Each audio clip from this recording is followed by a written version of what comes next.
you're it.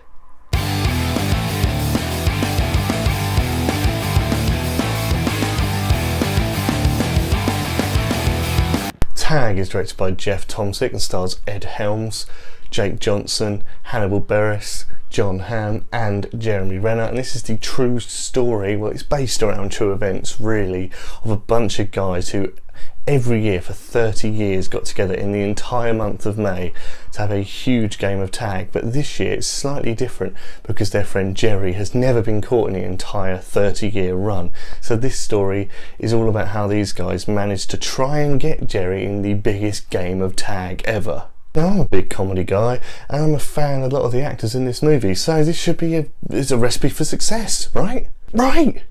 Now don't get me wrong, I'm a big fan of a genre that I call throwaway comedies. I'm a big fan of a movie that you can just chuck on when you want to really, you don't want to watch anything that you have to think about or really have to, you know, bother about just doing anything, that you just shove it on and you can do whatever you want in the background. And personally, I think we have another contender. Now this movie for me is a movie that you think this is a great thing for comedy. A game of tag that's gone on for 30 years? Fuck yeah, that sounds awesome. But I do have me some issues. This movie tries way too hard to be a comedy. I know, right? Sounds weird. I'm not insane. Hear me out. One thing that really got me in this movie was the try-hard factor of the movie. Everyone was trying way too hard to be funny. All the characters are trying. Even had some generic character traits. Jake Johnson's character is just a stoner. No idea why.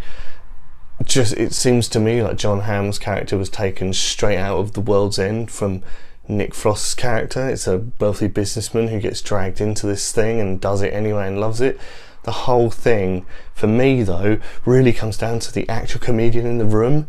Hannibal Buress, I've been told and listened to in reviews and stuff that he is the funniest character. In no fucking way is that true. He tries so hard because it's almost like they've been like, you're the comedian, you can, you know, say what you like, we're going to give you free rein. And what he did say was total shit and really not funny.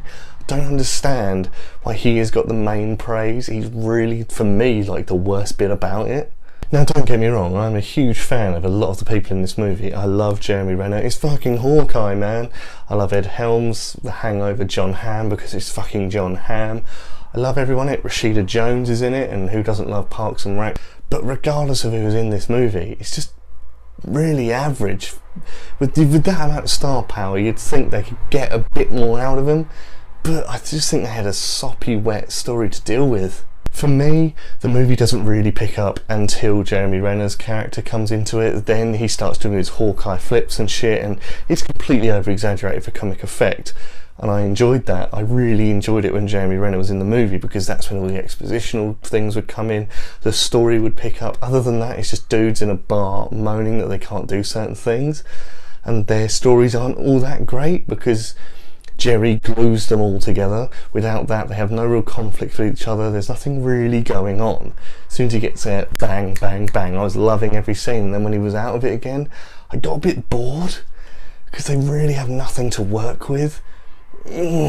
Truly, this movie for me is a filler movie, you know, like Get Hard or The Wedding Ring or something like that. It's a movie you just shove in the Blu-ray player or whatever and just watch it go. There's not really all that much weight to it. I say that, but let me talk about the ending, which just shocked me. The last 15 minutes of this movie made me so fucking uncomfortable. There is jokes in here that, holy shit, just come out of nowhere and change the mood of the entire movie for me. Wow, it really did not work. I'm not going to tell you what they are, but I really do think that the movie went too far. So the point towards the end, I was just sitting there going, did you really just say that? Did you really just make that joke? Wow. I mean, wow, it really was. It did affect me. I was like, holy shit, you can't say that now. Where did that come from? Guys, if you want a couple of hours of fun and nothing that's really going to affect you in any way, do go and see Tag. It is a fun time apart from that ending, and unfortunately there is some disposable characters. I mentioned Rashida Jones earlier. Her and Annabelle Wallis are just sort of there. So if you're going to see certain people, don't count it too lucky. But it is a great film. Well, It's an okay film that you can just sort of watch and let it flow and let it go past you. So with all of that being said, guys, I am going to give Tag a 2 out of 5. So there you have it, guys. There's my take on Tag. Now if you have seen the movie, then please don't forget to let me know in the comments down below. I'd love to know, as always. Now before you go, please don't forget to like, share, show your friends, press the old subscribe button with the bell on it, do all that shit. Now this is your friendly neighbourhood ginger guy saying, Ginge out.